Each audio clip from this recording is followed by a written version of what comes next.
ইন্তেকালের 5 দিন আগে প্রচন্ড জ্বর হলো, মাথায় যন্ত্রণা হলো, বারবার বেহুশ হয়ে পড়েন। যে রাত্রে ইন্তেকাল করবেন সেই রাত্রে সাহাবায়ে কেরাম কেউ ঘরে ফেরে নাই, সবাই কাঁদতেছে। সকলের ধারণা নবীজি খুব তাড়াতাড়ি বিদায় হয়ে যাবেন। ঘরের মধ্যে স্ত্রীরা কাঁদেন, জামাই কাঁদে, নাতি নাতনি কাঁদেন। সব থেকে বেশি কাঁদছেন হযরতে মা ফাতিমা রাদিয়াল্লাহু তাআলা আনহা। রাসূলুল্লাহর হুশ এলো, হযরত ফাতেমার কান্না দেখে কাছে ইশারা করে ডাকলেন, কানে কানে কি যেন বললেন। হযরত ফাতেমার কান্না বন্ধ হয়ে গেল। হযরত আয়েশা ফাতেমাকে ডেকে বলেন, মা তোমার আব্বা জান কি তোমারে বলল, কান্না বন্ধ হলো তোমার? হযরত ফাতেমা বলেন, মা আমার আব্বা জান আমাকে কানে কানে বললেন, মা কাঁদিস না, তোর কান্না আমার বরদাস্ত হয় না। আমি তোমাকে সুসংবাদ শোনাই, আমি মরে যাওয়ার পর সবার আগে তোমার সাথে আমার দেখা হয়ে যাবে। হযরত ফাতেমা বুঝতে পেরেছেন এর অর্থ হলো রাসূলের ইন্তেকালের পরে আত্মীয় স্বজনের ভিতরে সর্বপ্রথম ফাতেমার ইন্তেকাল হবে। হয়েছিল তাই। রাসূলুল্লাহ বেহুশ হয়ে পড়লেন, আবার হুশ হলো, আবার বেহুশ হলেন। হজরের পরে হযরত জিবরাইল এসে বলছেন, আসসালামু আলাইকা ইয়া রাসূলুল্লাহ, হে আল্লাহর রাসূল, আল্লাহ আপনাকে সালাম বলেছেন আর তিনি জানতে চেয়েছেন আপনি কেমন আছেন। তিনি জানেন আপনি কেমন আছেন, তারপরেও তিনি জানতে চেয়েছেন আপনার মুখে আপনি কেমন আছেন। নবীজি বললেন, আমি বড়ই কষ্টের ভিতরে আছি, অসুস্থ আছি। হযরতে জিবরাইল বলছেন, ইয়া রাসূলুল্লাহ, একজন নতুন ফেরেশতা এসেছে আজ আমার সাথে, যে ফেরেশতা কোন মানুষের কাছে আসার জন্য অনুমতি কোনদিন চায় নাই আর কোনদিন চাবেও না, শুধু আপনার অনুমতি চায় আপনার কাছে আসার জন্য। সে ফেরেশতার নাম মালাকুল মউত। হযরতে মালাকুল মউত রাসূলের অনুমতি নিয়ে রাসূলের জাসাদ মুবারকের কাছে এসে সালাম পেশ করলেন। বললেন, ইয়া রাসূলুল্লাহ, আদম আলাইহিস সালাম থেকে নিয়ে শুরু করে এই পর্যন্ত আমি যত মানুষের জান কবজ করেছি আর কিয়ামত পর্যন্ত যত মানুষের জান কবজ করব, কারো কাছে অনুমতি চাই নাই, অনুমতি চাওয়াও আমার লাগবে না। কিন্তু আজকে আসার সময় আল্লাহ রাব্বুল আলামিন আমাকে বলেছেন আমি যেন আপনার অনুমতি চাই। রাসূলুল্লাহ বললেন, মালাকুল মউত, আমি যদি তোমাকে অনুমতি না দেই? হযরতে মালাকুল মউত বলেন, ইয়া রাসূলুল্লাহ, আল্লাহ তাআলা বলেছেন অনুমতি যদি না পাও ফিরে এসো। আল্লাহু আকবার, আল্লাহু আকবার। হযরতে জিবরাইল বলেন, ইয়া রাসূলুল্লাহ, আল্লাহ রাব্বুল আলামিন আপনার সঙ্গে দিদারের ইন্তজার করতেছেন। নবী বললেন, মালাকুল মউত, তুমি তোমার কাজ শুরু করতে পারো। মালাকুল মউত যখন জান কবজ করতে যাবে, রাসূলুল্লাহ বললেন, আয়েশা একটু কাছে আসো। ওই যে সোনা ছিল কয়েক টুকরা, সোনাগুলোর খবর কি? 6 টুকরা, ছোট্ট ছোট্ট 6টা টুকরা সোনা ছিল, সোনাগুলো কই? হযরত আয়েশা বলেন, আমি তার যত্ন করে রেখেছি। নবীজি বলছেন, এক্ষুনি স্বর্ণ টুকরাগুলি সদকা করে দাও। আমি মুহাম্মদ সাল্লাল্লাহু আলাইহি সাল্লাম আল্লাহর দরবারে এই অবস্থায় উপনীত হতে চাই না যে মুহাম্মদের ঘরের ভিতরে সোনা আছে। হযরত ওমর রাদিয়াল্লাহু তাআলা আনহু রাসূলের সঙ্গে দেখা করতে গেছিলেন একদিন। ঘরে মা আয়েশা ছিলেন না। হযরত ওমর সালাম দিয়ে ঘরের মধ্যে ঢুকে দাঁড়ায় দাঁড়ায় কাঁদতেছেন, বাচ্চা শিশুর মতো ডুকরে ডুকরে কাঁদছে। রাসূলুল্লাহ জিজ্ঞেস করছেন, ওমর কাঁদো কেন? হযরত ওমর বলছেন, আমি বিশ্ব নবীর ঘর দেখতেছি, ছোট্ট একটা ঘর, এক কোনায় একটা সরাহি পানি রাখার পাত্র কাইতে পড়ে আছে, একটা গ্লাস কাইতে হয়ে পড়ে আছে, আর এক কোনায় 1 কেজি কি আধা কেজি জল পড়ে আছে, আর রাসূল শুয়ে আছেন দড়ি দিয়া বুনানো একটা খাটিয়ার উপরে, চাদর নাই, বালিশ নাই, হাত মোবারক মাথার তলে দিয়ে শুয়ে আছে, পিঠ মোবারকে দড়ির দাগ কেটে আছে। হযরত ওমর বলছেন, ইয়া রাসূলুল্লাহ, আমি তো বরদাস্ত করতে পারছি না। বিশ্বনবী, তার পিঠে দড়ির দাগ, পানির পাত্র কাইট হয়ে পড়ে আছে, খাট নাই, বালিশ নাই, আপনি আমাকে অনুমতি দেন, আমি আপনার জন্য একটা তোষক বানাই নিয়ে আসি। রাসূলুল্লাহ বললেন, ওমর, আমি তো দুনিয়ায় শান্তি করতে আসি নাই।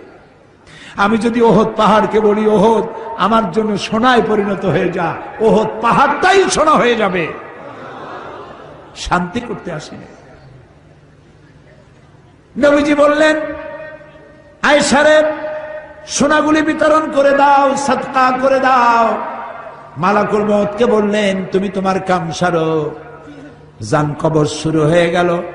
নবীজি জীবনের শেষ কথা মুখ থেকে উচ্চারিত হলো, আসসালাত আসসালাত ওয়া মা মালাকাত আইমানুকুম, ও আমার উম্মতেরা, নামাজ নামাজ। ইন্তেকালের সময় মেয়ের কথা বললেন না, নাতির কথা বললেন না, জামাইয়ের কথা বললেন না, উম্মতকে স্মরণ করালেন, ও আমার উম্মতেরা, নামাজ ছেড়ে দিও না, আর তোমার অধীনস্থ ব্যক্তিদেরকে জ্বালা যন্ত্রণা দিও না, চাকর বাকরের জ্বালা যন্ত্রণা দিও না, গরিব মানুষের দিকে লক্ষ্য রেখো। আর আমি চিরজনমের মতো তোমাদের থেকে বিদায় নিয়ে গেলাম, নামাজ ছেড়ে দিও না। কিয়ামতের দিন ওই রাসূল যদি আমাদেরকে উম্মত বলে পরিচয় না দেন, জান্নাতে যাওয়ার উপায় নাই। আমার রাসূল যখন মারা যাবেন, মুমূর্ষু অবস্থা কাতরাচ্ছিলেন। নবীজির মৃত্যুর সময় ঘনিয়ে আসছিল। নবীজি দুনিয়া থেকে বিদায় নেবেন, অসুস্থ অবস্থা, নবীজি উঠতে পারেন না। তিনি ঢুকে পড়লেন আয়েশার ঘরে। আয়েশা সিদ্দিকা রাদিয়াল্লাহু আনহা, তিনি বলেন, রাসূল আমার ঘরে ঢুকে পড়লেন। ঢুকি বলছেন, আয়েশা তোমার উরুটা বিছায় দাও, তোমার উরুতে মাথা রেখে আমি একটু আরাম ফরমাবো। হযরত আয়েশা সিদ্দিকা বলেন, নবীজি আমার উরুতে মাথা রেখে ঘুমিয়ে পড়লেন। প্রচন্ড মাথা ব্যথা হচ্ছিল, প্রচন্ড জ্বরাক্রান্ত। নবীজির মাথা আমি পানি ঢেলে দিলাম। আজান হয়ে গেল। বেলাল রাদিয়াল্লাহু তাআলা যখন আজান দিয়ে দিলেন, আমার নবীজি ঠিক থাকতে পারলেন না। সর্বশক্তি নিয়োগ করে তিনি দাঁড়ায় গেলেন, নামাজটা পড়বেন। নামাজের জন্য দাঁড়িয়েছেন, কিন্তু মাথার চক্কর মেরে পড়ে গিয়ে বলছেন, আয়েশা আমার বুঝি জামাতে নামাজ পড়ার সুযোগ হবে না, আমি মনে হয় জামাতে নামাজ পড়তে পারবো না। আজান তো দিয়ে দিল, নামাজ তো শুরু হয়ে যাবে, আমার মুসল্লায় কে দাঁড়াবে? আয়েশা তোমার আব্বা আবু বকরকে ডাক দিয়ে দাও, তোমার আব্বা আবু বকরকে ডাক দিয়ে বলো সে যেন আমার মুসল্লায় নামাজে দাঁড়িয়ে যায়। নবীজি ইঙ্গিত দিয়ে দিলেন। আবু বকর সিদ্দিক রাদিয়াল্লাহু তাআলা নামাজে দাঁড়ায় গেলেন। নবীজির মুসল্লায় যখন আবু বকর সিদ্দিক রাদিয়াল্লাহু যখন নামাজে দাঁড়ায় গেছেন, সাহাবীদের ভিতরে কান্নার রোল পড়ে গেছে, হাওমাও করে কান্না শুরু হয়ে গেছে। সাহাবায়ে কেরামের কান্না থামে না। আমার নবীজি হযরত আয়েশা সিদ্দিকা রাদিয়াল্লাহু আনহাকে বলছেন, আয়েশা আমাকে একটু জানালার কাছে নিয়ে যাও তো। জানালার কাছে চলে গেলেন। এবার বলছেন, আয়েশা আমার সাহাবীরা কেমন করে নামাজ পড়ে দেখো। নবীজি দেখছেন, চোখের পানি বেয়ে বেয়ে টপ টপ করে পানি পড়ছে। আমার নবীজির চোখ দিয়ে পানি টপ টপ করে পড়ছিল, গাল ভিজে যায়, দাড়ি ভিজে যায়। হযরত আয়েশা সিদ্দিকা নবীজির গালের পানিগুলো, চোখের পানিগুলো মুছে মুছে দেন, আর বলছেন, ইয়া রাসূলুল্লাহ আপনি কাঁদেন কেন? আপনি কেন রোনাজারি করছেন?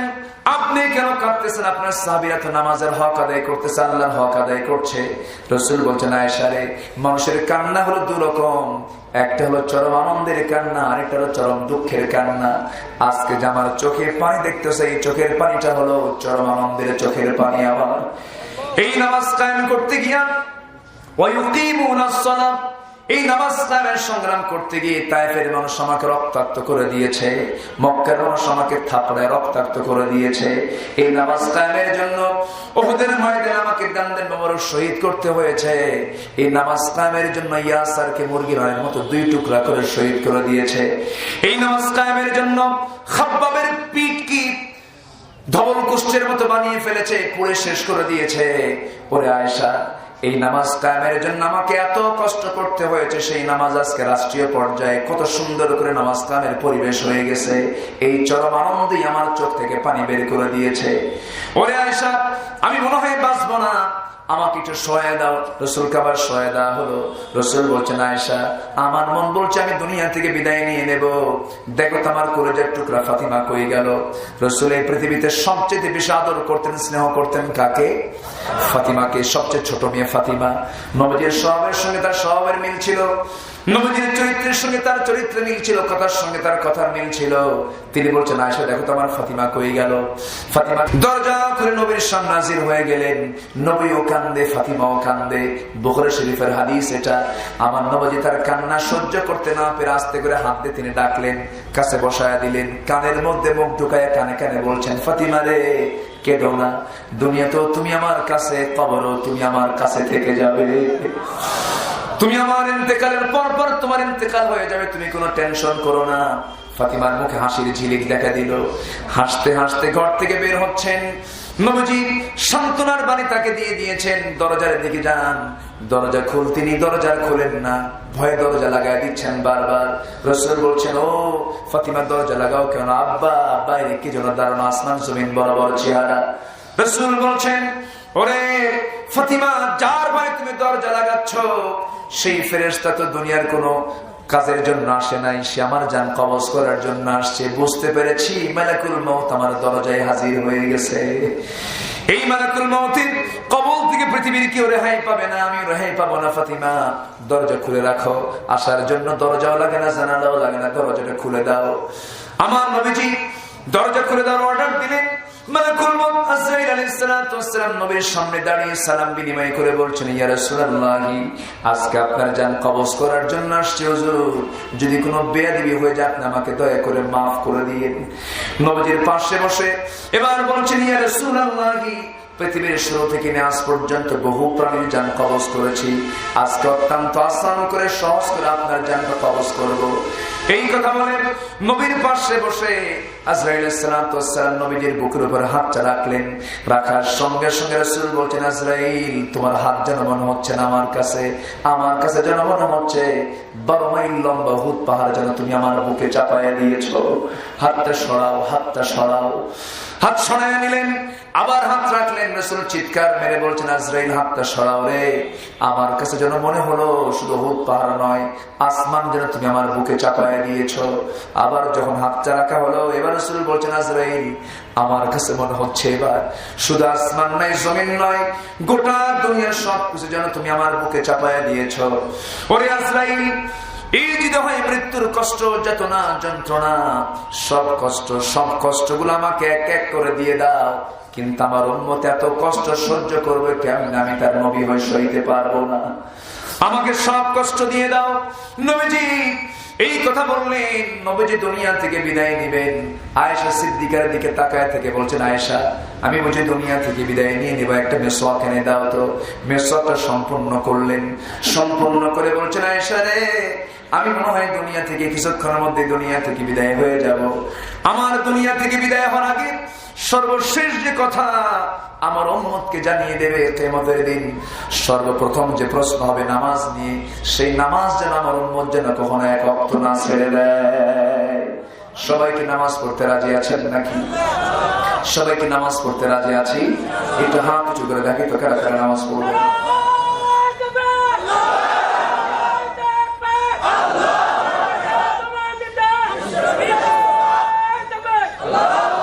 হাত করেন, বলি ইয়া আল্লাহ, ইয়া আল্লাহ, ইয়া রহমান, ইয়া রহিম, ইয়া হাইয়্যু, ইয়া কাইয়্যুম। আমাদের প্রাণ প্রিয় নবী রাহমাতাল লিল আলামিন, বিশ্ব নবী মুহাম্মদুর রাসূলুল্লাহ পড়েন সাল্লাল্লাহু আলাইহি ওয়াসাল্লাম। ওফাতকালীন সময়ে, মৃত্যুকালীন সময়ে তার অবস্থা কেমন হয়েছিল শুনেন। ওফাতের কয়েকদিন আগে আমার নবী চরমভাবে অসুস্থ হয়ে গেলেন। দাঁড়াতেও পারেন না, হাঁটতে পারেন না, এমন অবস্থা হয়ে গেল। দুজন সাহাবীর কাঁধের উপরে ভর করে বহু কষ্ট করে মসজিদে নববীতে গিয়ে হাজির হয়েছেন। খুতবা দিয়েছেন, নামাজে ইমামতি করেছেন, খুতবা দিতে গিয়ে তিনি বললেন, ও আমার সাহাবীরা শোনো, আজ থেকে মসজিদে নববীর চতুর্দিকের সবগুলো দরজা বন্ধ হয়ে যাবে, শুধু আবু বকরের দরজাটা খোলা থাকবে। আমার সাহাবীরা শোনো, আল্লাহ রাব্বুল আলামিন এই পৃথিবীতে তার এক গোলামকে দুনিয়ার সমস্ত সম্পদ দিতে চাইলেন, আর তার সেই গোলাম সমস্ত সম্পদকে উপেক্ষা করে তার মাবুদের সাথে সাক্ষাৎ করাকে পছন্দ করলেন।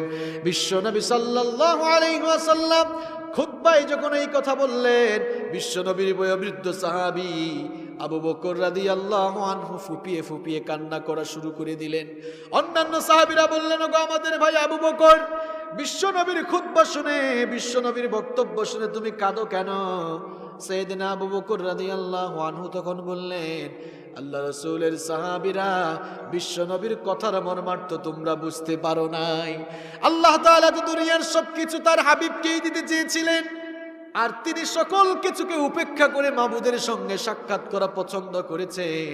তার মানে হলো অল্প কিছু দিনের মধ্যেই নবী আমাদের থেকে চলে যাবেন, আর আমরা আমাদের দয়ার নবী, মায়ার নবী থেকে মাহরুম হয়ে যাব। সাইয়েদনা আবু বকর রাদিয়াল্লাহু আনহু এই জন্যই কান্নায় ভেঙে পড়েছিলেন। বিশ্বনবী সাল্লাল্লাহু আলাইহি ওয়াসাল্লাম নামাজ শেষ করে তিনি তার হুজরা ঘরের মধ্যে প্রবেশ করলেন। সেই দিন মাগরিবের নামাজেও বিশ্বনবী সাল্লাল্লাহু আলাইহি ওয়াসাল্লাম ইমামতি করেছিলেন।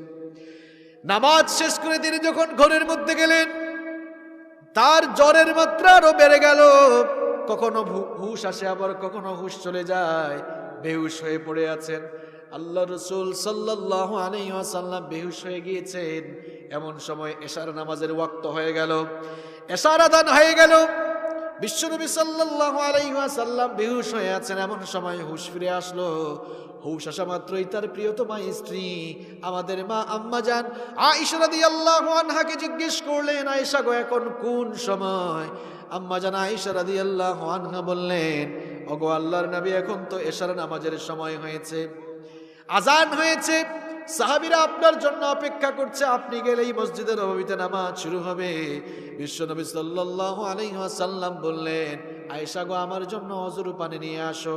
আয়েশা রাদিয়াল্লাহু আনহা যখনই অজুর পানি আনতে যাবেন, তখনই আমার নবী আবার বেহুশ হয়ে গেলেন। সাহাবায়ে কেরাম নবীজির জন্য অপেক্ষা করছেন, কিন্তু আমার নবী তো বেহুশ হয়ে গেলেন।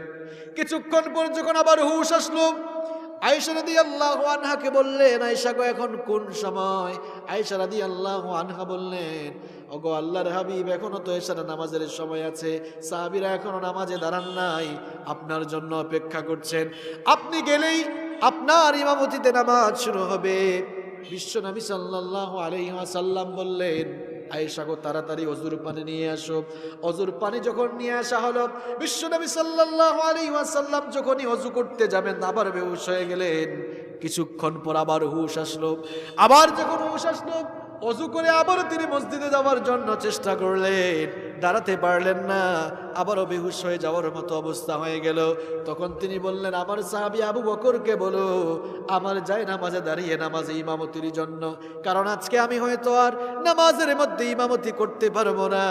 বিশ্বনবীর অর্ডার পেয়ে সাইয়েদনা আবু বকর রাদিয়াল্লাহু আনহু বিশ্বনবীর যায় নামাজে ইমামতির জন্য দাঁড়ালেন। মসজিদে নববীতে এবারে নামাজ শুরু হয়ে গেল। সাইয়েদনা আবু বকর রাদিয়াল্লাহু আনহু মসজিদে নববীতে বিশ্বনবীর যায় নামাজে দাঁড়িয়ে ইমামতি যখন করছেন, কান্নায় তিনি ভেঙে পড়ছেন। পেছন থেকে সাহাবীদের কান্নার আওয়াজ শোনা যায়। এমন সময় বিশ্বনবী সাল্লাল্লাহু আলাইহি ওয়াসাল্লামের হুশ আসলো। বিশ্বনবী সাল্লাল্লাহু আলাইহি ওয়াসাল্লাম বললেন, ওগো আয়েশা, এখন কোন সময়? আমার সাহাবীরা কি নামাজ শেষ করে ফেললো নাকি? আম্মা জান আয়েশা রাদিয়াল্লাহু আনহা বললেন, ওগো আল্লাহর নবী, আপনার অর্ডার পেয়ে সাহাবীরা নামাজে দাঁড়িয়েছে, এখনো নামাজ চলছে। এই কথা শোনা মাত্রই বিশ্বনবী সাল্লাল্লাহু আলাইহি ওয়াসাল্লাম আম্মা জান আয়েশা রাদিয়াল্লাহু আনহাকে বললেন, আয়েশা গো, মসজিদে নববীর দিকের জানালাটা একটু খুলে দাও, নামাজের দৃশ্যটা আমি আমার নিজের চোখে দেখতে চাই। মসজিদে নববীর দিকের জানালা দরজাটা খুলে দেওয়া হলো। বিশ্বনবী সাল্লাল্লাহু আলাইহি ওয়াসাল্লাম নামাজের দৃশ্য দেখে তিনি কান্না শুরু করে দিলেন। আম্মা জান আয়েশা রাদিয়াল্লাহু আনহা জিজ্ঞেস করলেন, গো আল্লাহর নবী, নামাজের দৃশ্য দেখে কাঁদেন কেন?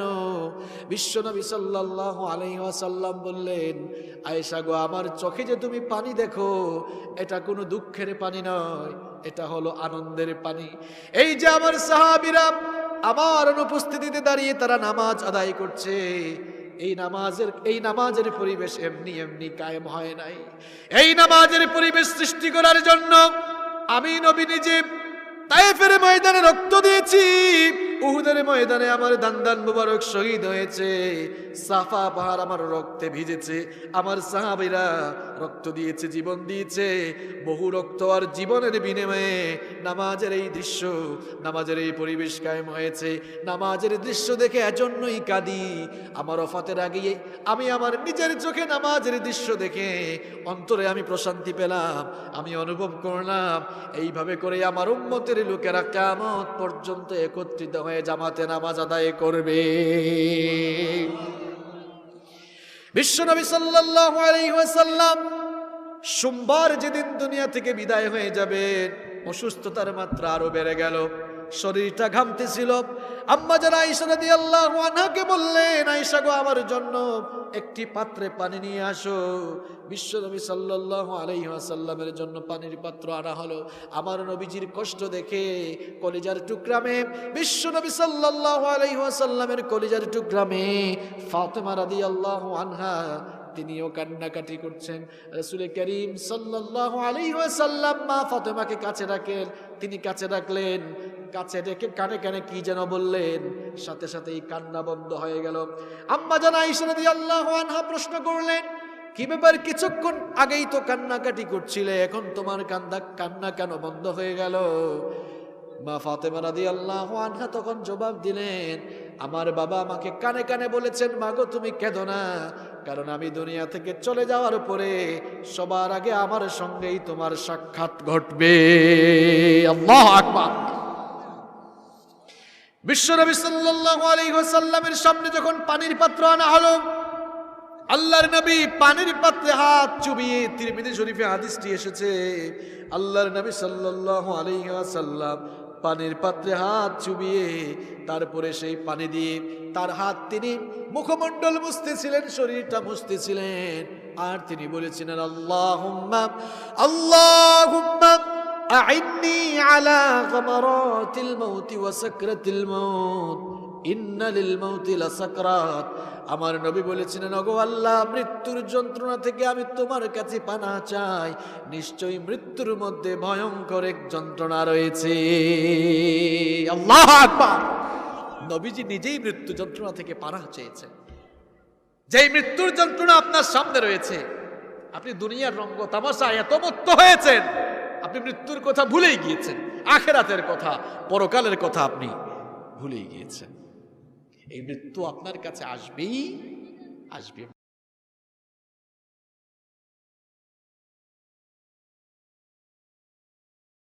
আল্লাহর প্রিয় নবী, দু জাহানের বাদশা নবী মুহাম্মদুর রাসূলুল্লাহর দরবারে আজরাইল আলাইহিস সালাম আসলেন। এবার আজরাইল এসে সালাম দিচ্ছে, আমার ভাইরা বলুন, আসসালাতু ওয়াসসালামু আলাইকা ইয়া রাসূলুল্লাহ। সবাই জোরে বলেন, মুহাব্বতে ফেরেশতারা ক্যাসেট করতেছে, এই সালামের আওয়াজ অবিশ্বয় নিজ কানে হাসরের ময়দানে শুনতে পারবেন। চিৎকার দিয়ে বলেন সুবহানাল্লাহ।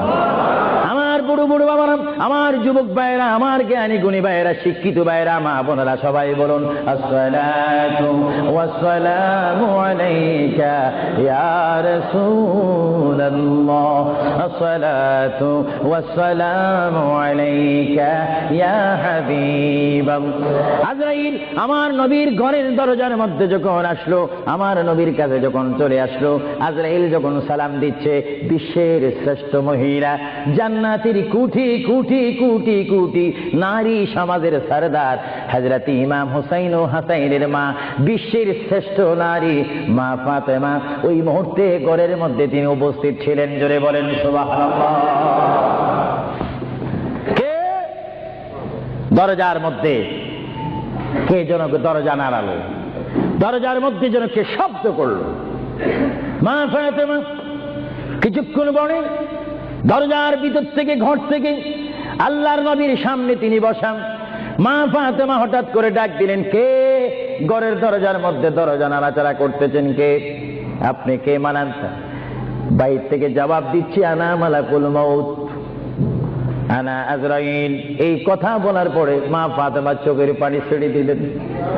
মা ফাতেমা চিৎকার দিয়ে বললেন, ইয়া রাসূলুল্লাহ, ইয়া হাবিবাল্লাহ, আমার জীবনে আমি এমন কোন মানুষ দেখিনি, দরজা খোলার পর আমি দেখলাম তার পাওটা হচ্ছে জমিনে আর তার মাথা দেখা যাচ্ছে আসমানে। ইয়া রাসূলুল্লাহ, এমন একটি ভয়ঙ্কর মানুষ আমার জীবনে আমি দেখিনি। আল্লাহর নবী চক্ষু মোবারকের পানি মোবারক ছেড়ে বলে, মা, ও মা, তুমি দেরি করো না, দরজা খুলে দাও, আল্লাহর মেহমান আমার দরবারে এসেছে, মেহমানকে বসতে জায়গা দাও। ইনি হচ্ছে মালাকুল মউত, যে বাবার থেকে সন্তানকে নিয়ে যায়, সন্তান থেকে বাবাকে নিয়ে যায়, মা থেকে ছেলে নিয়ে যায়, ছেলের থেকে মা নিয়ে যায়, এর নাম হচ্ছে মালাকুল মউত আজরাইল। হে আমার মা ফাতেমা, তোমার কোনো কথা বললে আমাকে বলে দাও, কিছুক্ষণ পরে আমি দুনিয়া ছেড়ে আমার আল্লাহর মহান দিদারে চলে যাব। জোরে বলেন সুবহানাল্লাহ, বলেন আল্লাহু আকবার, আরো জোরে বলেন আল্লাহু আকবার। আমরা মহান আল্লাহ চাই কি চাই না? আরো জোরে বলেন চাই কি চাই না? যদি মহান আল্লাহ চেতে হয়, পেতে হয়, মানতে হয়, একটি মাত্র আদর্শ আমাদেরকে জমিনে মানতে হবে, রাখতে হবে, যে আদর্শের প্রতীক ওয়ালার নাম সবাই বলেন মুহাম্মাদুর। আরো জোরে বলেন না মুহাম্মাদুর। মা ফাতেমা কাঁদতে শুরু করলেন, আমার নবীও কাঁদতে শুরু করলেন। মা ফাতেমা বলে, ইয়া রাসূলুল্লাহ, ইয়া হাবিবাল্লাহ, বুঝিছি মনে হয় আপনি চলে যাবেন, না হয় আমি চলে যাব। আল্লাহর প্যারে নবী কেন্দে কেন্দে বলে, ফাতেমা, আমি চলে যাব, আমার নবুয়তের দায়িত্ব, আমার উপরে যা দায়িত্ব ছিল আমি সব দায়িত্ব কমপ্লিট করেছি।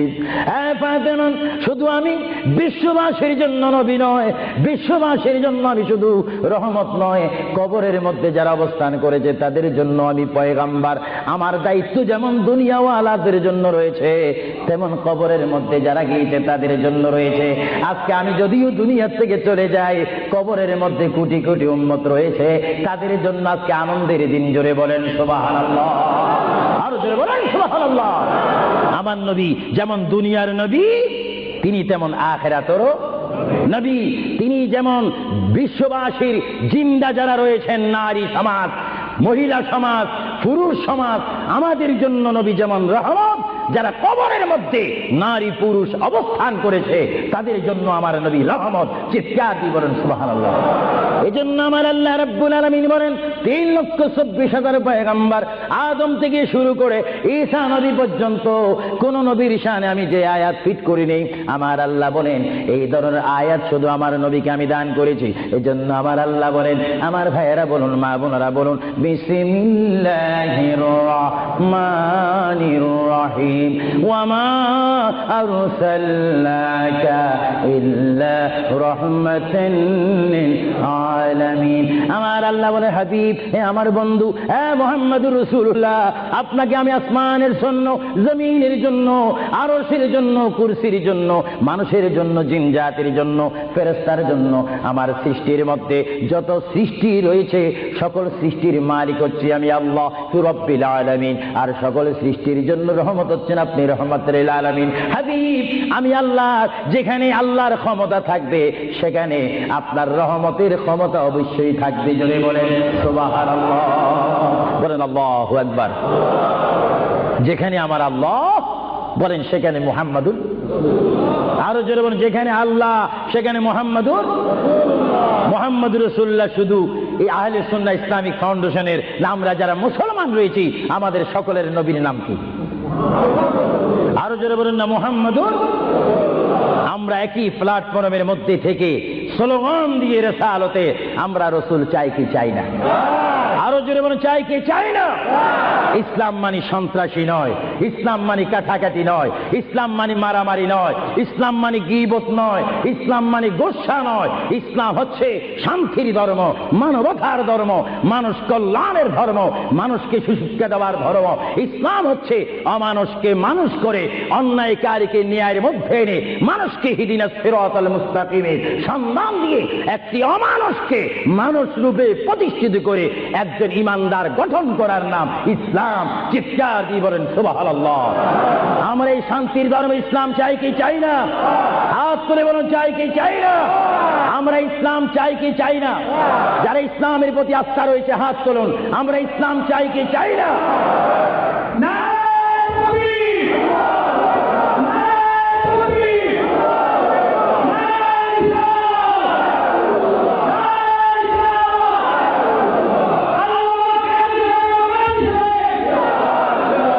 প্রিয় ভাইয়েরা আমার, মুহাম্মদ রাসূলুল্লাহর দরবারে মালাকুল মউত অবস্থান করেছেন, উপস্থিত হয়েছেন, এসে গেল আল্লাহর প্রিয় নবী মুহাম্মদ রাসূলুল্লাহ সাল্লাল্লাহু আলাইহি ওয়াসাল্লাম মা ফাতেমাকে ডাক দিয়ে বলে, হে আমার কন্যা ফাতেমা, তোমাকে আমি জানিয়ে দিতে চাই আমার আর বেশি সময় নেই। তোমার যদি কোনো কথা থাকে তুমি আমাকে বলে দাও, আমি তোমার কথাগুলো শুনবো। মা ফাতেমা ইয়া রাসূলুল্লাহ বলে একটা চিৎকার মেরে ঘর থেকে বাইর হয়ে মসজিদে নববীর সামনে চলে গেল। মা ফাতেমা সেখানে গিয়ে দেখে ইমাম হাসান হোসেন খেলাধুলা করতেছে। মা তার সন্তানকে ডাক দিচ্ছে, হাসাইন আর হুসাইন, তোমরা বুঝি এখানে তোমরা খেলাধুলা করতেছো? আমার বাবা বিশ্বনবী মুহাম্মদুর রাসূলুল্লাহ সাল্লাল্লাহু আলাইহি ওয়াসাল্লাম দুনিয়া থেকে চলে যাচ্ছে, তোমাদের যদি কিছু চাওয়ার থাকে পাওয়ার থাকে তোমরা আমার বাবার কাছে চলে যাও। আল্লাহ হাবিবের নাতি ইমাম হাসান হোসেন ইয়া নবী বলে বলে, ইয়া রাসূল বলে বলে চিৎকার দিয়ে দিয়ে তারা আমার নবীর কাছে চলে আসলো। কিতাবের মধ্যে আসে দুনো ভাই আল্লাহর নবীকে জড়ায় ধরে বলে, নানা গো, ও নানা, আমাদের বাবা আলীর মতো গরিব সাহাবী দুনিয়ার মধ্যে নাই। নানা, আমাদের মা ফাতেমা জান্নাতের মহিলাদের সরদার বলে আপনি ঘোষণা দিয়েছেন, আমাকে জান্নাতের নওজওয়ানদের সরদার বলে ঘোষণা দিয়েছেন। নানা গো, পৃথিবীর বুকে থাকতে হলে তো পেটের প্রয়োজন আছে, খিদার প্রয়োজন আছে। ও নানা, যখন দুনিয়ার মধ্যে খিদা পাইতো 3 দিন 4 দিন পর্যন্ত আমার মা আগুনে চুলাতে আগুন দিতে পারতেন না। টাকা নাই, পয়সা নাই, চুলাতে পর্যন্ত আগুন জ্বলে না, পাথর বেঁধে বেঁধে আমরা রাত্রে ঘুমাইতাম। ইয়া রাসূলুল্লাহ, ইয়া হাবিবাল্লাহ, আপনার রহমতের চেহারার দিকে যখন নজর করতাম আমাদের পেটটা ভরে যাইত, খিদার কথা আমরা ভুলিয়ে যাইতাম। ইয়া রাসূলুল্লাহ, আপনি যদি দুনিয়া থেকে চলে যান আমরা কার চেহারার দিকে নজর করে আমাদের পেটের খিদা দূর করব? আল্লাহর নবী চক্ষু মুবারকের পানি ছেড়ে বলে, হাসাইন আর হুসাইন, তোমরা কেঁদো না। যতবার তোমরা নামাজ পড়বে আর নামাজের মধ্যে তোমরা বলবে আসসালামু আলাইকা আইয়ুহান নবিয়্যু ওয়া রাহমাতুল্লাহি ওয়া বারাকাতুহু, যতবার তোমরা আমাকে সালাম দিবে ততবার আমি তোমাদের সামনে উপস্থিত থাকবো। জোরে বলেন সুবহানাল্লাহ, বলুন আল্লাহু আকবার, নারায়ে তাকবীর, নারায়ে রিসালাত, আল্লাহ মাহবুব আল কাদির সাহেব মুহাম্মদ রাসূলুল্লাহ সাল্লাল্লাহু আলাইহি ওয়াসাল্লাম তিনি নিজে কাঁদেন, হাসান কাঁদেন, হুসাইন কাঁদেন, আলীও কাঁদেন, ফাতেমাও কাঁদেন। আজরাইল বলেন তিনি আজরাইলও কান্দা শুরু করেছেন। আমি পৃথিবীতে বহু মানুষের রূহ নিয়েছি, প্রাণ নিয়েছি, কিন্তু আমি মালাকুল মউত কোনোদিন কাঁদিনি। এখন আওলাদ রাসূলের অবস্থা দেখে যখন আজরাইলও কাঁদতেছেন, আল্লাহর প্রিয় নবী সাল্লাল্লাহু আলাইহি ওয়াসাল্লাম মা ফাতেমাকে ডাক দিলেন, হে আমার মেয়ে, তোমাকে আমি কত আদর করেছি, তোমার কোনো কথা আছে কিনা? মা ফাতেমা প্রশ্ন করলেন, ইয়া রাসূলুল্লাহ, আপনি তো দুনিয়া থেকে চলে যাবেন, দুনিয়া থেকে চলে যাওয়ার পরে এই জায়গাটার নাম হচ্ছে কবর, কবরের পরে একটা জায়গা হবে হাসর। এই হাসরের ময়দানে কোটি কোটি উম্মত, মা ব্যতীত, বাবা ব্যতীত, আত্মীয় স্বজন ব্যতীত অসহায় হয়ে মানুষ নফসি নফসি করবে, মানুষ নিজের ঘামে নিজেরা সাঁতার কাটবে। ইয়া রাসূলুল্লাহ, ওই বিশাল 12 সূর্যের চাপ মাথার উপরে থাকবে, ওই কঠিন মুসিবতের সময় আমরা আপনাকে কোথায় পাবো? আল্লাহর নবী কেঁদে কেঁদে বলেন, এ ফাতেমা, আমি তোমাকে জানাই দিলাম হাসরের ময়দানে তোমরা আমাকে একটি জায়গায় পাবে, যে জায়গার নাম হচ্ছে মিজান, যেখানে আমার উম্মতের নেক এবং বদি ওজন হবে। ওইখানে আমি নবী দাঁড়িয়ে থাকবো, আমার উম্মতকে যেন ফেরেশতারা জাহান্নামে নিতে না পারে। জোরে বলেন সুবহানাল্লাহ। আল্লাহর প্যারা নবী কেন্দে কেন্দে বলেন, ফাতেমা আমাকে তুমি মিজান পাল্লা কাছে পাবে। আর ফাতেমা প্রশ্ন করলেন, ইয়া রাসূলুল্লাহ, যদি মিজানে যদি আপনাকে না পাই? আল্লাহর নবী কেঁদে কেঁদে বলেন, আমাকে তোমরা জাহান্নামের দরজার মধ্যে পাবে। ইয়া রাসূলুল্লাহ, সেখানে যদি না পাই ফুলসিরাতের গোড়ার মধ্যে পাবে। ইয়া রাসূলুল্লাহ, সেইখানে যদি না পাই হাউজে কাউসারের কিনারায় পাবে। মা ফাতেমা কেঁদে কেঁদে বলেন, বাবা গো ইয়া রাসূলুল্লাহ, এতে টাইমে যদি চারটি জায়গার মধ্যে যদি আপনার উম্মত মুসিবতের মধ্যে পড়ে যায়, আপনার একা পক্ষে কিভাবে সম্ভব হবে তাদেরকে রক্ষা করার জন্য? আল্লাহ হাবিব চোখের পানি ছেড়ে বলে, ফাতেমা তুমি আমাকে এতক্ষণ চিনতে পারো না গো ফাতেমা, তুমি জগতের বাবার মতো আমাকে বাবা মনে করো না। ফাতেমা, আকাশে যখন বৃষ্টি হয়, ওই বৃষ্টি পড়ার আগে আকাশে বিজলি মারে ঝিলিক মিলিক করে। ফাতেমা, আমার উম্মত গুনাহগারকে আমি রক্ষা করার জন্য বিজলির মতো হাসরের ময়দানে দৌড়াদৌড়ি করব। একটা উম্মত তো আমি জাহান্নামে যাইতে দেব না। জোরে বলেন সুবহানাল্লাহ। আরো জোরে বলেন সুবহানাল্লাহ। নারে তাকবীর, নারে রিসালাত। ভাইরা আমার প্রিয় নবী মুহাম্মদ রাসূলুল্লাহ সাল্লাল্লাহু আলাইহি ওয়াসাল্লাম আমাদেরকে সুপারিশ করার ক্ষমতা আছে কিনা? আওয়াজ দিয়ে যারা পিছে রয়েছেন, ডানে রয়েছেন, বামে রয়েছেন, যারা আমার উপস্থিত অনেক ভাইয়েরা রয়েছেন, সবাই আওয়াজ দিয়ে বলেন, মুহাম্মদ রাসূলুল্লাহ আমাকে আপনাকে সুপারিশ করার সেই ক্ষমতা রাসূলের কাছে আছে কিনা? জোরে বলেন আছে কিনা? ডাইন হাত করে বলেন, আখিরাতের ভিডিও হচ্ছে, রাসূলের সুপারিশ করার ক্ষমতা আছে কিনা? রাসূলকে অধিকার দিয়েছেন কে? নারে তাকবীর, আল্লাহু তাকবীর,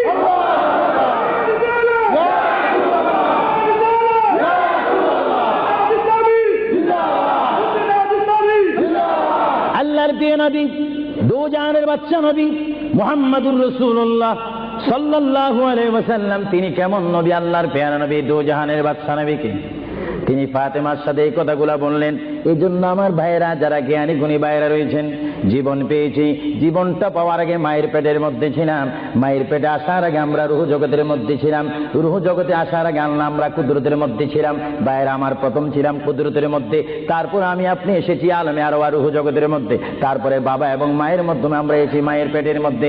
মার পেটকে আমরা বিশাল পৃথিবী মনে করেছিলাম, মায়ের পেট থেকে আমরা আসলাম ধরার বুকে জমিনের মধ্যে, আবার জমিন থেকে আমরা চলে যাব কবরের মধ্যে, কবরের মধ্য থেকে আমরা উঠবো হাসরের ময়দানে। হাসরের ময়দান কঠিন ময়দান হবে, যেই ময়দান নাম হাসরের ময়দান, যেই ময়দানে 12টি সূর্যের তাপ এক মোড়ম হাতের উপরে থাকবে। নিজেরা নিজের গামী সাঁতার করবেন, ইয়া নাফসি বলে বলে আমরা চিৎকার মারবো। সেই হাসরের ময়দানে, কঠিন মুসিবতের ময়দানে 50,000 বছর আপনাকে আমাকে অবস্থান করতে হবে।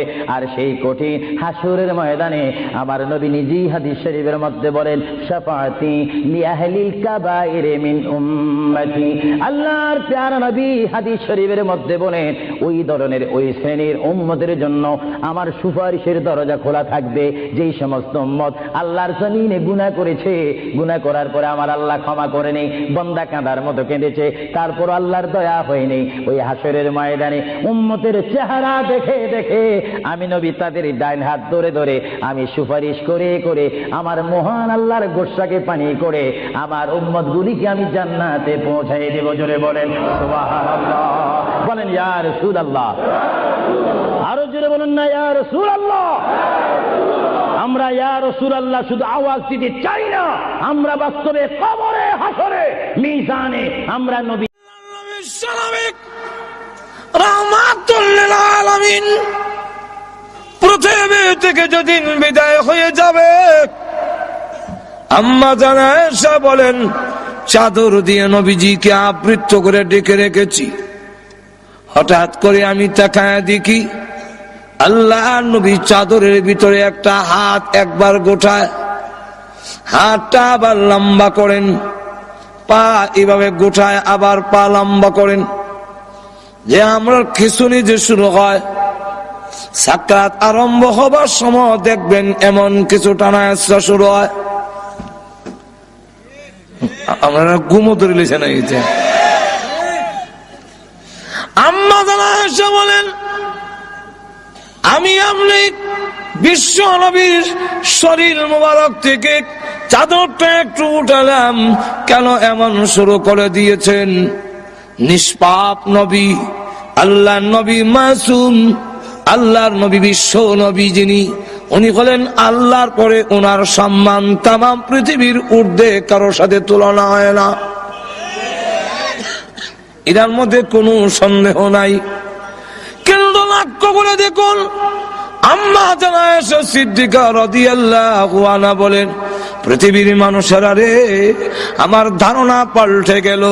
আমি যেই মাত্র আল্লাহর নবীর শরীর মোবারক থেকে চাদর সরালাম, এমনি তাকায়া দেখি নবীজির মাথা মোবারক থেকে নিয়ে পা মোবারক পর্যন্ত এমন কোন পশম মোবারক নাই যেখান থেকে আল্লাহর নবীর ঘাম বের হয় নাই। আমার ধারণা পাল্টে গেল। নবীর যদি রহ, তাহলে আল্লাহ যে বলছেন কুল্লু নাফসিন যায়িকাতুল মাউত, এই আয়াত 100% ঠিক। একটু জোরে কর না। হঠাৎ করে নবীজি ডেকে বলেন, হে ফাতেমা, দরজার দিকে তাকে দেখো গো মা, কে যেন সালাম দেয়, বারবার পারমিশন চায়। হযরত ফাতেমা রাদিয়াল্লাহু আনহা দরজার দিকে তাকালেন, আজরাইল তো দেখা যাওয়ার কথা না। আমি আমার আব্বার কাছে বসে থাকলে তিনি যদি বলেন, আমি কি দেখবো নাকি? আজরাইল দেখা যায় না, কিন্তু আল্লাহ রাব্বুল আলামিন বলে দিলেন, হ্যাঁ আজরাইল প্রকাশিত হয়ে যাও আমার ফাতেমার সামনে, আর না হয় আমার নবীর কথাটা মিথ্যা হয়ে যাবে। হযরত ফাতেমা রাদিয়াল্লাহু আনহা দরজার দিকে তাকায়া বলেন, আব্বা, এমন একজন মানুষ দরজার সামনে দাঁড়ায় আছে, আব্বা গো, যার বডি, যার সুরত মক্কা মদিনার কারোর সঙ্গে কোনো মিল নাই, দুনিয়ার কারোর সঙ্গে মিল হবে না, এমন বড় আকৃতি, পা মাথা অনেক বড়, আর সমস্ত শরীর কাপড় দিয়া ঢাকা, দুইটা চোখ বড় বড় অগ্নিলোকার মতো। আল্লাহর নবীকে বলেন, ওগো আব্বা জান, এমন আকারের মানুষ আমার জিন্দেগিতে কোনোদিন দেখিনি। আল্লাহ নবীর মাথা মুবারকে ব্যথা, বুকে ব্যথা, তারপরও উনি বহু কষ্টে দরজার দিকে তাকিয়ে বললেন, মা হাযা মালাকুল মউত, হাযা হাজিমুল লাজ্জাত ইয়ানিল মউত। তিনি হলেন আজরাইল, মালাকুল মউত, তিনি হলেন দুনিয়ার সমস্ত স্বাদ কর্তনকারী, যিনি দুনিয়ার সমস্ত স্বাদ মজা কেটে দেয়, সেই আজরাইল গোমা হাজির হয়েছে। হযরত ফাতেমা রাদিয়াল্লাহু আনহা বলেন, ওগো আব্বা জান, এই মুহূর্তে কেন তিনি আসলেন? কয়েক সপ্তাহ ধরে আপনি অসুস্থ, এই মুহূর্তে কেন এসেছেন আমার বুঝবার বাকি নাই। আপনাকে নেওয়ার জন্য এসেছেন না, পারমিশন দিব না, অনুমতি দেওয়া হবে না আপনার এই ঘরে ঢোকার জন্য। হ্যাঁ আব্বা, আপনি পৃথিবী থেকে বিদায় হয়ে গেলে আমি কোথায় যাব, কার কাছে দুঃখ প্রকাশ করব? হাসান হুসাইন কার কাছে গিয়া প্রবোধ নেবে? না, পারমিশন দিব না। আল্লাহ নবীকে বলেন, ও ফাতেমা, দরজা বন্ধ করে রাখতে পারো, কিন্তু জেনে রাখো আজরাইলকে ফিরায় রাখা সম্ভব নয়।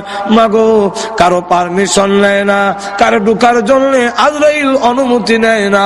এটা আমার সম্মান, এটা আমার মর্যাদা, আমার অনুমতি নিয়ে ঢুকতে চায়। অনুমতি যদি না দাও, সে কিন্তু অনুমতি ছাড়া ঢোকার পারমিশন তাকে আল্লাহ দিয়ে রেখেছেন। সুতরাং পারমিশন দিয়ে দাও, অনুমতি দিয়ে দাও, জানায়া দাও আমি বলেছি ঘরে ঢোকার জন্য।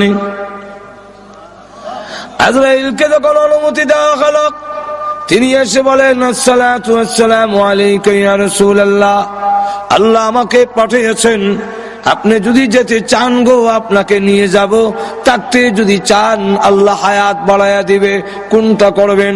আল্লাহ নবী বলেন তুমি অপেক্ষা করো, যাব কি যাব না এখন বলবো না, হাত্তা ইয়াতিয়ানি জিবরাইল, জিবরাইল আমার কাছে আসার আগ পর্যন্ত তুমি অপেক্ষা করো।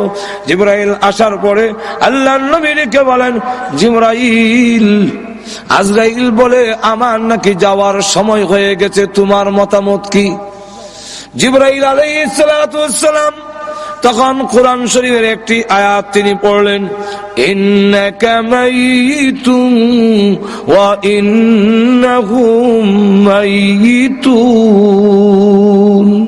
ওগো নবী, আল্লাহ আগেই বলেছেন আপনিও মরণশীল, তারাও আপনার দুশমনরাও। আমার মা বুঝুননি কে জানে, তুই কিছু হা না কর না কেন?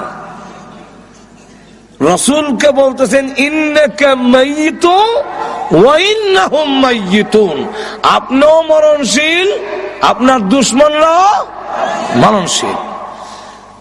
আল্লাহর নবী বুঝে ফেললেন জিবরাইল ইঙ্গিত দিয়েছে চলে যাওয়ার জন্য। নবীজি কান্দেন।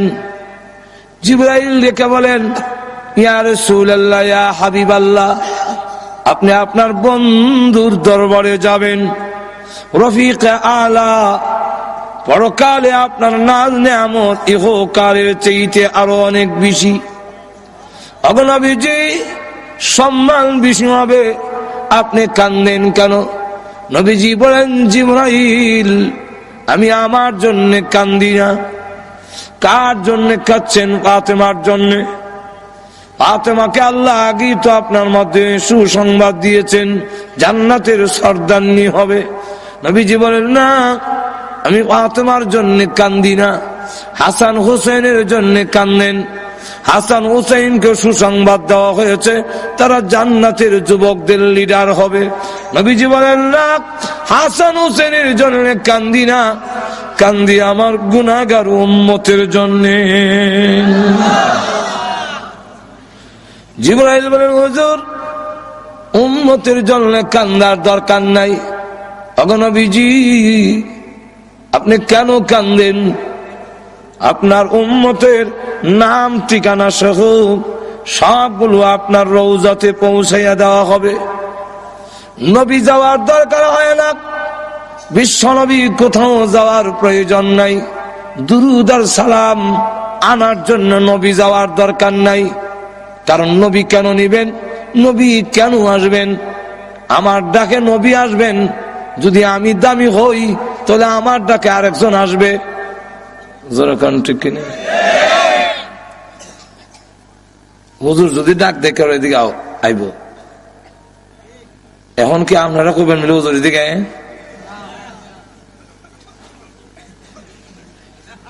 যার দাম বেশি ওনারা ডাক দেয়া কখন জানাবিলে আপনি আয়া নেন। আল্লাহ নবীর সম্মান বেশি, নবীকে বলা যায় না নবী আসেন, আয়া নেন, দরুদ সালাম গেল একটা। আর একটা হইল আমরা দরুদ আর সালাম পড়ি, গুলা কি নবীর লাভ না আমাদের লাভ? লাভটা কার? তাহলে দরুদ সালাম পৌঁছানির ব্যবস্থা তো আমরা না করতাম, লাভ আপনার আর রসুল নিত। আমার লক্ষ্য করে দেখুন, আল্লাহ নবী বিশ্ব নবী রাহমাতুল লিল আলামিনকে জিবরাইল আলাইহিস সালাতু ওয়াস সালাম বলতেছেন, ইয়া রাসূলুল্লাহ, ইয়া হাবিবাল্লাহ, আল্লাহর নবী গো, কান্নার দরকার নাই, আপনার উম্মতের দুরূদ আর সালাম পৌঁছাইয়া দেওয়া হবে। আমিও আছি, একজন ফেরেশতা আল্লাহ তৈরি করে রেখেছেন। পৃথিবীর যতগুলো মাখলুক আছে, আম্মার ইবনে ইয়াসির থেকে বর্ণিত হাদিস, ওই ফেরেশতার ততটা কান আছে। পৃথিবীর যেই কোনো জায়গায় যেই কোনো লোক যদি দরুদ পড়ে, তার বাবার নাম, দাদার নাম, 14 গোষ্ঠীর নাম সহ ঠিকানা সহ মুহূর্তের মধ্যে আল্লাহর নবীর কাছে পৌঁছাইয়া দেওয়া হয়। নবী নেওয়ার দরকার নাই। আগে নবীজি কান্দেন না, আপনার উম্মতের সংবাদ আপনি পেয়ে যাবেন। এটাও তো আল্লাহ আগে আপনাকে জানিয়ে দিয়েছেন। নবীজি ডাক দিয়ে বলেন, জিবরাইল, উম্মতের সংবাদ পাবো কি পাবো না এই জন্য কান্দি না জিবরাইল। সন্তান যদি ইংল্যান্ড থাকে আর ভালো অবস্থানে থাকে, তাহলে সংবাদ না পাইলো মা বাবার মনটা কিছু হইলো শান্তি থাকে। ছেলে খোঁজখবর নেয় না, কিন্তু অন্যের মারফতে জানতে পারে ইংল্যান্ড লন্ডনের মধ্যে তার ছেলে খুব ভালো পজিশনে আছে, সম্মানী আছে, কিছু হইলেও শান্তি পায়। আমার না দেখ, আমার ছেলে তো ভালো আছে। সংবাদ যদি নাও পাই, আমার উম্মত যদি এই পৃথিবীতে ভালো অবস্থানে থাকে, তাহলে আমার তো সংবাদ পাওয়ার দরকার নাই। এটা আমার বিষয় নয়। আমি কেন কান্দি? এতদিন পর্যন্ত আল্লাহ আমাকে আয়াত নাজিল করে জানায়া দিয়েছিলেন, মা কানাল্লাহু লিয়ুযিবাকুম ওয়া আনতা ফীহিম। ওগো নবীজি, আপনি যেখানে আছেন এদেরকে আমি আল্লাহ গজব দিব না, আমি আযাব দিয়ে শেষ করব না, যেহেতু আপনি এখানে আছেন। ও জিবরাইল, আমি রাসূল যখন পৃথিবী থেকে বিদায় হয়ে যাব, তখন আমার উম্মতের জিম্মাদার কে হবে? তাম পৃথিবীর উম্মতে মুহাম্মদি যদি একসাথে আল্লাহ গজব দিয়ে শেষ করে ফেলে, আমার উম্মতের দায়িত্ব কে নেবে? কে এই দায়িত্ব গ্রহণ করবে? এমনি আল্লাহ ডাক দিয়া বলেন, অরে জিবরাইল, আমার বন্ধুকে বলো চোখের পানি মুছে ফেলার জন্য। আর কানতে হবে না, আর কানতে হবে না।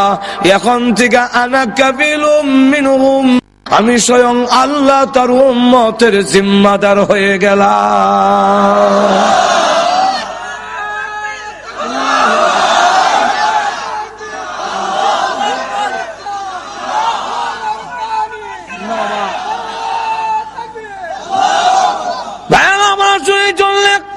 আল্লাহ নবী বিশ্বনবী রাহমাতুল লিল আলামিন তখন ডাক দিয়া বলেন, ওরে জিবরাইল, আজরাইল, এবার আমার রূহ তুমি বের করো। এমনি জিবরাইল আজরাইল যখন নবীজির সিনা মুবারকে হাত রাখলেন, ফি কবজির রূহিহি, রাসূলের রূহ মুবারক কবজ করবেন। আল্লাহ নবী জিজ্ঞাসা করেন, আজরাইল, তুমি আমার বুকে হাত রেখেছো, মনে হয় যেন উহুদ পাহাড়টা আমার বুকে রেখে দিয়েছো। আজরাইল বলে, আল্লাহর নবী, এত সহজে কারো রূহ বের করি নাই, কোনদিন করব না। এরপরে এরকম আল্লাহর নবী বিশ্ব নবী রাহমাতুল লিল আলামিন একটি পাত্রের মধ্যে হাত ভিজায় মুখের মধ্যে মালিশ করে আর বলে, আল্লাহুম্মা বির রাফিকিল আলা, আল্লাহুম্মা ইন্নী আউযু বিকা মিন সাকরাতিল মাউত ওয়া গামারাতিল মাউত। মরণ বুঝি এত কষ্ট, এত কষ্ট বুঝি মরণ। আমার সাকরাতের যন্ত্রণা থেকে, মৃত্যু যন্ত্রণা থেকে কেউ রেহাই পাবে না, সকলেই মৃত্যু যন্ত্রণা বুক করতে হবে, জানবীর করতে এত কষ্ট হবে। আরে আল্লাহ রাব্বুল আলামিন কোরআনে উল্লেখ করে দিয়েছেন, ওয়ান্নাজিআতি গারকা, والنازعات غرقا والناشطات نشطا سلام قولا من رب رحيم।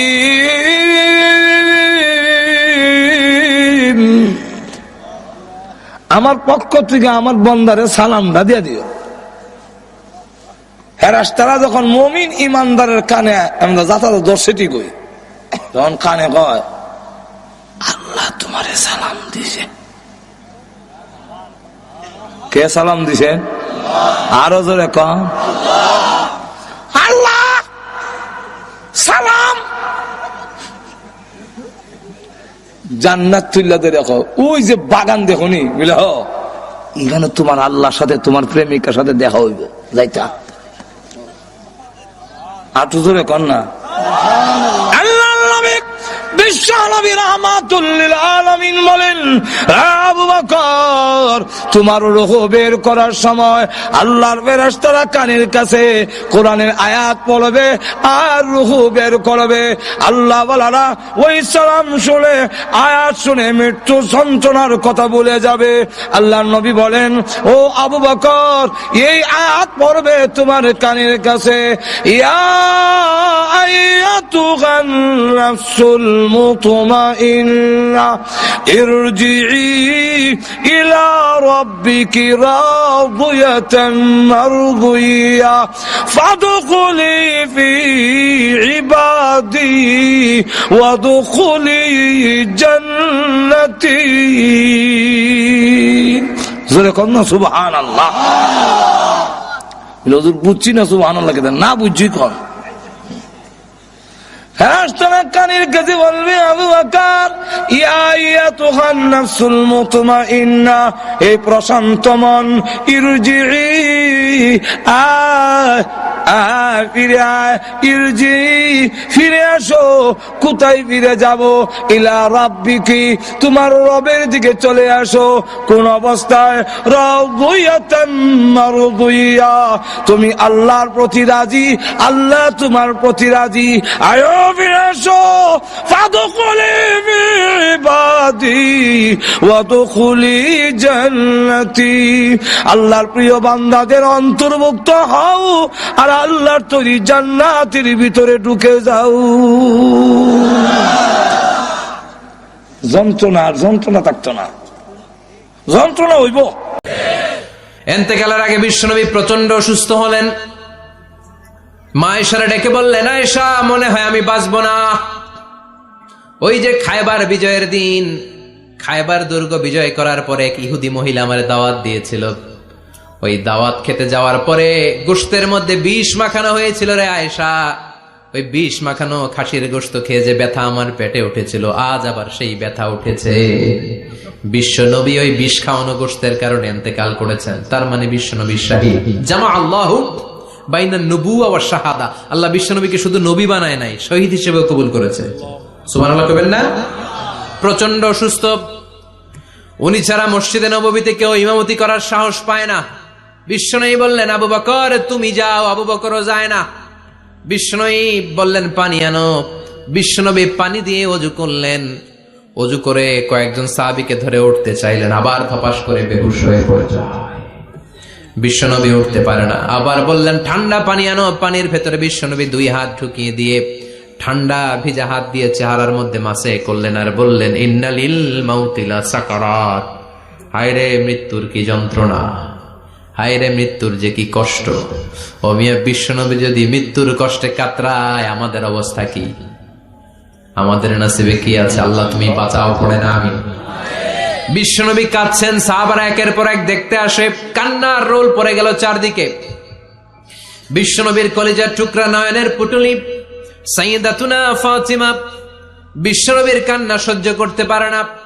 বিশ্বনবীকে ধরে সাইয়্যিদাতুনা ফাতিমা কান্নাকাটি শুরু করে দিলেন আর বললেন, ওয়া কুরবাবা, ওয়া কুরবাবা, হায় হায় আমার বাবার কি কষ্ট, আমার বাবার কি কষ্ট হচ্ছে। বিশ্বনবী বললেন, ফাতেমা তুমি কেঁদো না, আমার কষ্ট আজকের পরে আর থাকবে না। আজকে তোর বাবার সব কষ্ট বন্ধ হয়ে যাবে। কি যেন কানে কানে বললেন, ফাতেমা আরো কেঁদে দিল। আবার কানে কানে কি যেন বললেন, ফাতেমা হেসে দিল। বিশ্বনবীর ইন্তেকালের অনেক পর মা আয়েশার কাছে ফাতেমা বললেন, আমি যখন প্রথমে কেঁদেছিলাম আব্বা বলেছিল আমি আর বাঁচব না রে ফাতেমা। আবার কানে কানে একটা কথা বলার পরে হেসেছিলাম, আব্বা বলেছিল আমার পরে আমার পরিবার বর্গের মধ্য থেকে সর্বপ্রথম তোমার সাথে আমার দেখা হয়ে যাবে রে ফাতেমা। অল্প কয়েক মাসের ব্যবধানে সাইয়্যিদাতুনা ফাতেমা উনিও ইন্তেকাল করলেন। বিশ্বনবী শোয়া থেকে উঠতে পারে না। এক সাহাবীকে দেখলেন মেসওয়াক করছে। বিশ্বনবী মেসওয়াকের দিকে তাকিয়ে রইলেন। বিশ্বনবীর নিথর দেহটা পড়ে আছে। আয়েশারা যে বলবে আয়েশা মেসওয়াক দাও, বলতে পারে না। মা আয়েশা বুঝতে পেরে মেসওয়াক আনলেন, বিশ্বনবীকে মেসওয়াক করিয়ে দিলেন।